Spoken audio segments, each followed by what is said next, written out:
Hello everyone, welcome back to our new video. और जो आज का वीडियो है वो टीचिंग एप्टीट्यूड का सेकंड पार्ट जो है लर्नर कैरेक्टरिस्टिक्स, उसका जो सेकंड पार्ट है बेसिकली वो होने वाला है। Okay, so let's start. Okay, देखिए क्या दिया हुआ है, मल्टीपल इंटेलिजेंस कैरेक्टरिस्टिक्स, जिसके अंदर हम पढ़ेंगे existential intelligence. Student with the existential intelligence are attend to be a human condition. They are able to compare issues like a significance of life and death and the experience of love. जो existential intelligence रहते हैं वो जिनके पास में ये चीज़ रहती है, वो क्या होता है, वो जो स्टूडेंट रहते हैं वो क्या करते हैं, कंपेयर करते हैं। उनमें ऐसी एबिलिटी होती है कि वो कंपेयर कर सके किसी भी जो भी इशू है उसको। ठीक है, देन नेक्स्ट है interpersonal intelligence. Interpersonal intelligence learners जो रहते हैं understand the mood and the motivation of the others, enable them to work in the communicate effectively.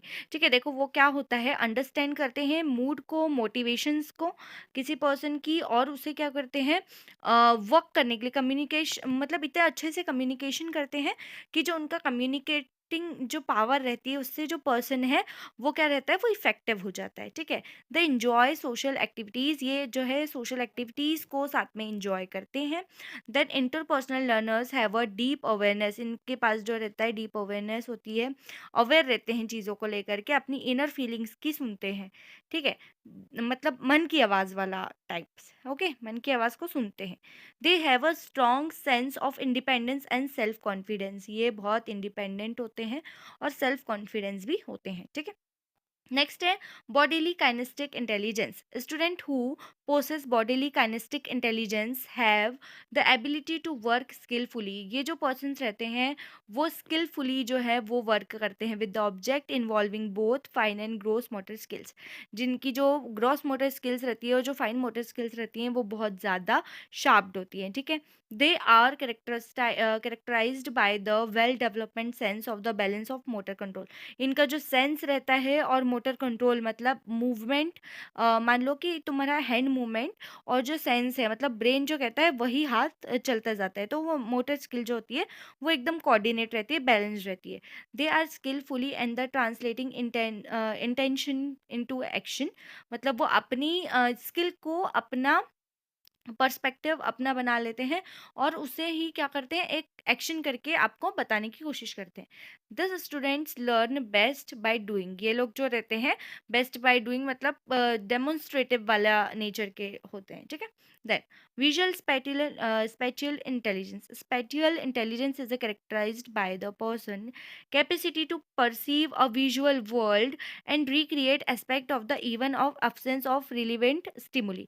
मतलब ये जो स्पेटियल इंटेलिजेंस वाले पर्सन्स रहते हैं, स्टूडेंट्स रहते हैं, ये क्या करते हैं, परसीव करते हैं किसी भी विजुअल वर्ल्ड को। कोई सा भी इनने चीज़ देखी, विजुअल चीज़ देखी, ठीक है, उसके बाद में ये अपना दिमाग लगाते हैं, एक्सपेक्ट करते हैं कुछ चीज़ें कि इसमें क्या क्या अब्सेंस है, और फिर उसको क्या करते हैं, स्टिमुलेट मतलब एक आर्टिफिशियल चीज़ बना करके उसको सोचने की कोशिश करते हैं कि ये होता तो यहाँ पर कैसा होता। ठीक है, the intelligence is the fundamentally tied to the concurrent world in the location of the object in the world. Example, play chess, guess the mystery object inside the bag.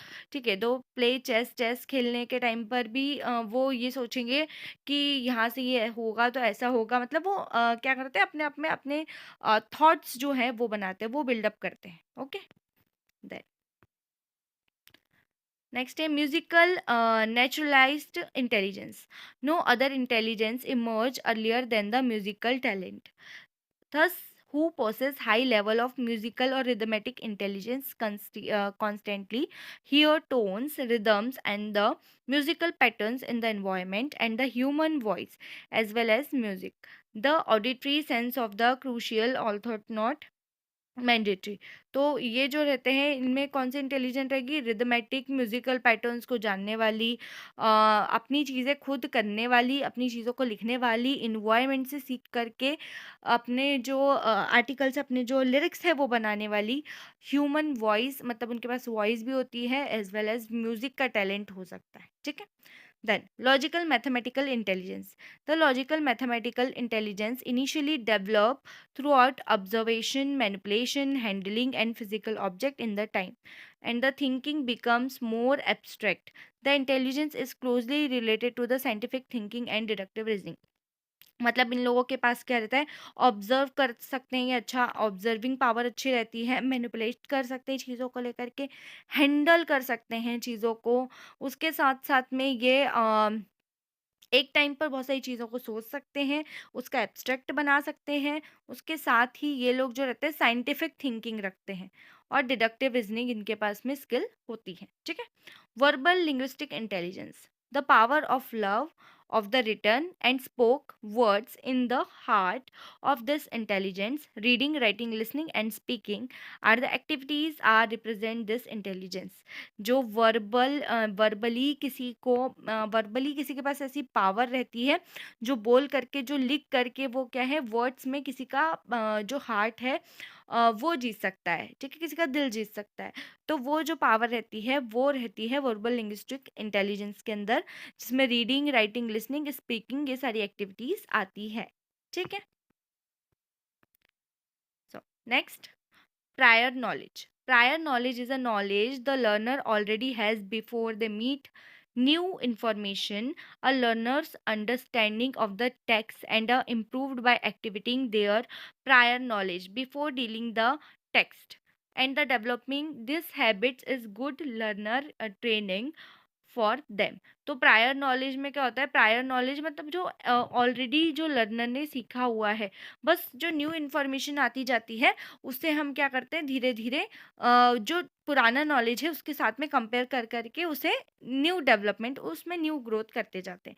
जैसे कि जब हम 11th-12th में थी, ठीक है, अगर हम बायो का कोई टॉपिक उठाएं, तो हम 11th-12th में थे, तब हमने क्या करा था, उस टॉपिक को ऊपर ऊपर से देखा। जैसे हमने डीएनए है, डीएनए के बारे में पढ़ा हमने, ठीक है। देन उसके बाद में जब हम बड़े हुए, हमने अगर जो बीएससी लिया, ठीक है, ग्रेजुएशन में बीएससी चूज़ किया, उसमें आपने बायोलॉजी या साइंस रिलेटेड स्ट्रीम चूज़ की, उसमें डीएनए बहुत डीपली दिया होता है कि डीएनए क्या होता है, डीएनए किसने इन्वेंट किया था, उसकी हिस्ट्री, उसका डायग्राम, उसमें क्या-क्या चीज़ें होती हैं, कैसे रेप्लिकेट होते हैं, ये सारी चीज़ें।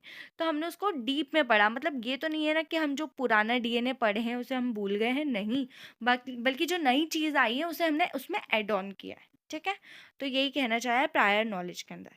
Then economic home life, proper nutrition before school, appropriate necessary school supplies, parents' ability to assist the learner with the academic school related homeworks and activities, parents involvement in the teacher parent relationship, ठीक है। तो proper nutrition जो है वो child जो है, बच्चा जो है, उसको मिला है या नहीं स्कूल में या उसके पहले, फिर उसके बाद अप्रोप्रिएट नेसेसरी स्कूल सप्लाइजेस उससे मिले हैं या नहीं, parents ability to assist the learner, जो अब बच्चा है उसको पेरेंट्स किस तरीके से टीच करते हैं, किस तरीके से लर्न करते हैं, एकेडमिक स्कूल रिलेटेड होमवर्क वगैरह एक्टिविटीज़ में हेल्प करते हैं या नहीं, ये सारी चीज़ें। देन उसके बाद में आ जाएगा parents involvement in the teacher parent relationship, जो टीचर हैं उसकी कितनी रिस्पेक्ट करना सिखा रहे हैं, कितना चीज़ें सिखा रहे हैं, क्योंकि जो कोई भी चिल्ड्रन है वो सबसे पहले अपने घर से सीखता है, उसके घर से सबसे पहले वो चीज़ें सीखता है, ठीक है।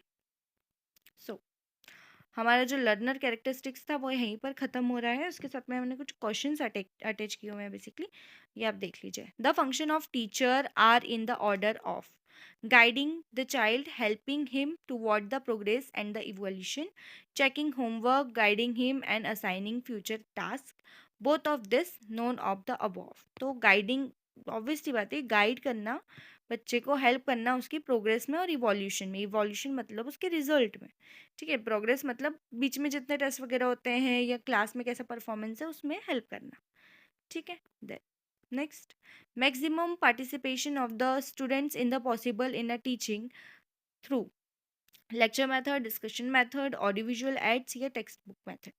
तो इसका आंसर है डिस्कशन मेथड। जो डिस्कशन होता है उसमें क्या रहता है, स्टूडेंट जो है वो ज़्यादा परफॉर्मेंस देता है डिस्कशन में, है ना, ठीक है। सो हमारे लर्नर्स कैरेक्टरिस्टिक्स जो हैं वो यहाँ पर ख़त्म होते हैं। अगर आपको ये वीडियो अच्छा लगा हो तो प्लीज़ इसे लाइक कर दीजिएगा, शेयर कर दीजिएगा और कमेंट करना मत भूलिएगा अगर वीडियो अच्छा लगा हो तो। आपके अपकमिंग यूजीसी नेट के एग्ज़ाम के पॉइंट ऑफ व्यू से बहुत ज़्यादा इंपॉर्टेंट होने वाला है। So thank you, thanks for watching.